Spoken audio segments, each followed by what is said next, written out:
Welcome back. Here's an example of a pretty involved optimization question.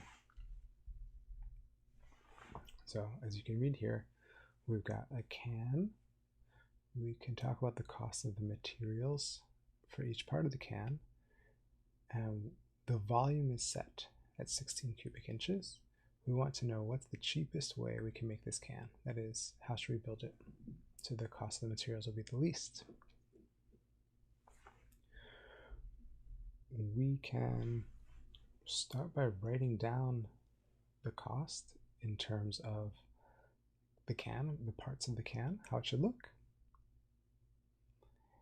And then based on the surface area formula, we can put some variables in here. So we'll let R equal the radius of the can, we'll let H equal the height of the can. And this is the thing we want to minimize, but we can't minimize a function that has two variables in it. Luckily, this factor about the volume will allow us to replace one of them. So we know the volume pi r squared h. We can set that equal to 16. It's given that that has to be 16 cubic inches. And then we can solve for h in terms of r. Well, then that lets us replace the h in the cost equation with this expression involving r. And now we can write the cost function only as a function of r. And the question is, how do we optimize it? In particular, what's the global minimum of this cost function? Now, this is not a closed interval. There's no bounds on r. Well, I mean, r can't be a negative number, but what we'll do is we'll look for critical points and then we'll classify them as maxes or mins. We'll start by taking the derivative. We will set that equal to 0. And we can solve for r to see that we've got a critical point for the cost function when r is about 1.12 inches. We can use the first derivative test to check that this is hopefully a local min that we're expecting. We'll plug in a value into C prime bigger than our 1.12. 2 works. And when we plug in 2 into C prime, we see that's a positive number. We can plug in something less than 1.22, maybe 0. Although we run into trouble. When we plug in 0 into C prime, we see that that's undefined. Well, let's pick something a little closer. C prime of 1 is a negative number. So our function C is decreasing before this 1.226, then increasing after. This is a local minimum. And in fact, we don't need to examine what's going on too far away. We don't have to look off as x goes to infinity or as r goes to infinity. We know that the cost function is increasing as r increases, so we're not ever going to find another critical point or another minimum after that. And we can say something about between 0 and 1.126. Our function is decreasing until it gets there, so it's impossible that there were another point that was lower than this critical point. Looking at the equations we found earlier, we can see that at this r value, the corresponding height is 3.38 inches. And we can plug both of these into the cost function and see that making this can will cost about 64 cents. So we carefully wrote down formulas.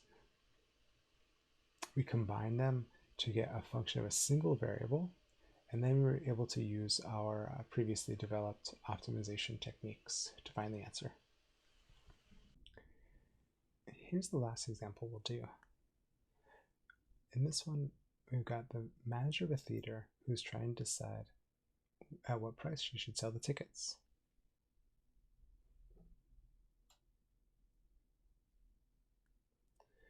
Notice here that we're trying to optimize the revenue, that is the money coming in, not the number of seats.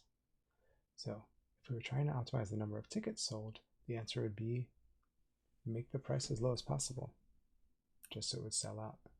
When we raise the price, fewer people will buy tickets, but that will be counteracted by the higher price. So the revenue is the number of tickets sold times the price. That's how much money is coming in.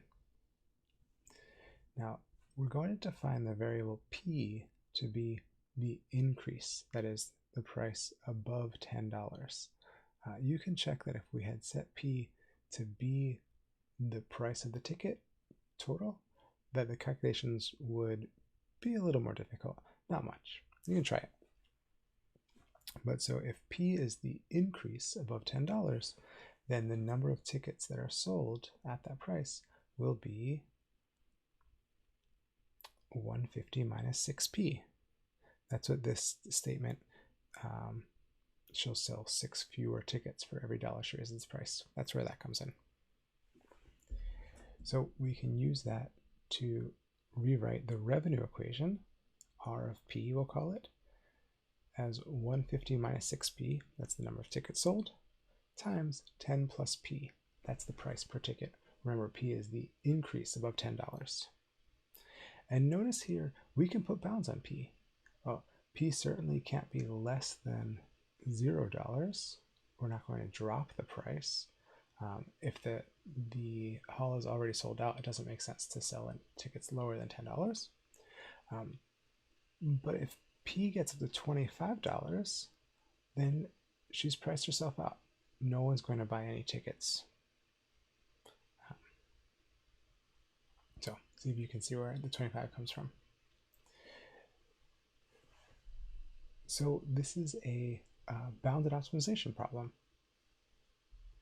Before we take a derivative, let's FOIL this. We'll write R of P equals 1500 plus 90P minus 6P squared. And we need to find any critical points that live between 0 and 25 for P.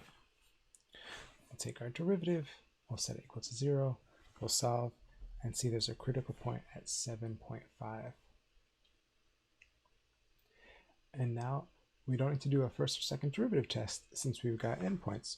We'll just plug our critical point, 7.5, as well as the two endpoints into our original function, P. So when P is 0, we're selling the tickets at $10 each. We're selling 150 tickets at $10. That's $1,500. When P is 7.5, we're selling the tickets at $1,750 each. We can use this formula. We'll see that we'll sell 105 tickets times $17.50 is $1,837.50. And at the upper endpoint, when P is 25, that is, we're selling tickets for $35 a piece, 10 plus 25, no one's buying tickets. So even though the price is high, the revenue is $0. We wanted to optimize the revenue, so it's the critical point right in the middle. So the conclusion, we should price the tickets at $17.50 to bring the most money in. So we'll try some more of these when I see you in class, and there's plenty in the book that you can look through. Good luck.